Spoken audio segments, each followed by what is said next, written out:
Assalamualaikum warahmatullahi wabarakatuh. Pada materi administrasi pembangunan, saya akan membahas dua topik pembahasan. Yang pertama yaitu konsep dan ruang lingkup administrasi pembangunan. Dan yang kedua tentang sejarah ilmu administrasi pembangunan. Berikut pengertian administrasi pembangunan. Banyak pengertian administrasi pembangunan yang diberikan oleh ahli administrasi negara atau pembangunan. Yang jika disimpulkan, maka administrasi pembangunan adalah bidang studi yang mempelajari sistem administrasi negara di negara yang sedang membangun serta upaya untuk meningkatkan kemampuannya. Terdapat 11 karakteristik administrasi pembangunan. Yang pertama yaitu change orientation. Administrasi pembangunan adalah administrasi yang berorientasi pada perubahan. Perubahan melibatkan pergerakan sistem atau struktur dari satu titik ke titik lainnya. Yang kedua yaitu goal orientation. Administrasi yang berorientasi pada tujuan. Dengan demikian, administrasi pembangunan berkaitan dengan pencapaian tujuan politik, ekonomi, sosial, dan budaya yang progresif. Yang ketiga, progresivisme. Unsur kemajuan tujuan adalah fitur yang diterima dari administrasi pembangunan. Apa yang progresif untuk satu masyarakat mungkin tidak demikian untuk masyarakat lainnya. Yang keempat adalah planning. Planning adalah perencanaan strategi yang memfasilitasi pemanfaatan sumber daya manusia dan material semaksimal mungkin. Kelima, innovation dan creativity. Administrasi pembangunan tidak dogmatis dan tradisional dalam pendekatan pemecahan masalah. Sebaliknya, ini akan menekankan pada identifikasi dan adopsi struktur baru, prosedur, metode kebijakan rencana, program, dan proyek yang akan membantu mencapai tujuan pembangunan dengan fasilitas sebesar mungkin.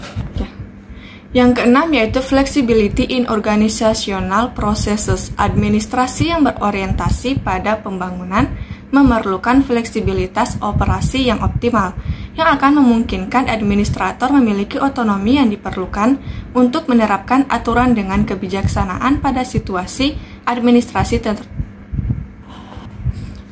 tertentu yang unik dan sangat berbeda. Yang ketujuh, higher level of motivation. Dan kedelapan, people orientation system. 9, participation. 10, effective integration. Dan yang ke-11 yaitu coping ability. Administrasi pembangunan sebagai suatu disiplin ilmu administrasi publik menurut para ahli memiliki dua ruang lingkup yang penting. Yang pertama yaitu pembangunan administrasi atau the development of administration atau penyempurnaan administrasi negara atau publik. Dan yang kedua administrasi pembangunan, the administration of development atau administrasi bagi pembangunan itu sendiri. Telah dijelaskan sebelumnya bahwa kegiatan dasar administrasi identik dengan fungsi-fungsi manajemen pembangunan yang terdiri dari fungsi planning, organizing, actuating, controlling. Masing-masing fungsi ini sangat diperlukan dalam pembangunan di bidang apapun. Apabila salah satu fungsi ini tidak ada atau dihilangkan, maka pembangunan yang dilaksanakan akan sulit mencapai hasil seperti yang diharapkan. Ada beberapa ciri administrasi pembangunan menurut Irving Swerdlow dan Saul M. Katz, yaitu yang pertama adanya suatu orientasi administrasi untuk mendukung pembangunan. Yang kedua adanya peran administrator sebagai unsur pembangunan. Peranan serta fungsi pemerintah sangat erat kaitannya dengan perencanaan dan pelaksanaan pembangunan. Yang ketiga, perkembangan. Suatu perencanaan yang berorientasi pada pelaksanaannya akan lebih banyak memperhatikan aspek administrasi dalam aspek pembangunannya. Dan yang terakhir yaitu administrasi pembangunan masih berdasarkan pada prinsip-prinsip administrasi negara. Selanjutnya yaitu sejarah ilmu administrasi pembangunan. Keberadaan administrasi pembangunan tidak terlepas dari sebuah asal atau sumber ilmu tersebut berasal. Administrasi pembangunan menjadi wacana publik sejak Perang Dunia Kedua usai.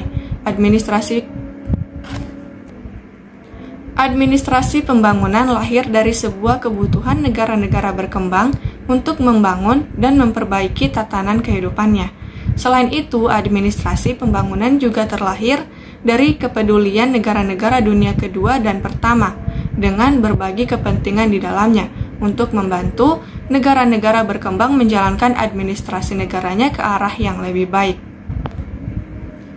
Maka kesimpulan dari materi ini ialah administrasi pembangunan lahir dari sebuah kebutuhan negara-negara berkembang untuk membangun dan memperbaiki tatanan kehidupannya dengan cara mempelajari sistem administrasi negara di negara yang sedang membangun serta upaya untuk meningkatkan kemampuannya. Ini berarti dalam studi dan praktek administrasi pembangunan diperlukan adanya perhatian dan komitmen terhadap nilai-nilai yang mendasari dan perlu diwujudkan menjadi dasar etika birokrasi. Sekian presentasi dari saya. Wassalamualaikum warahmatullahi wabarakatuh.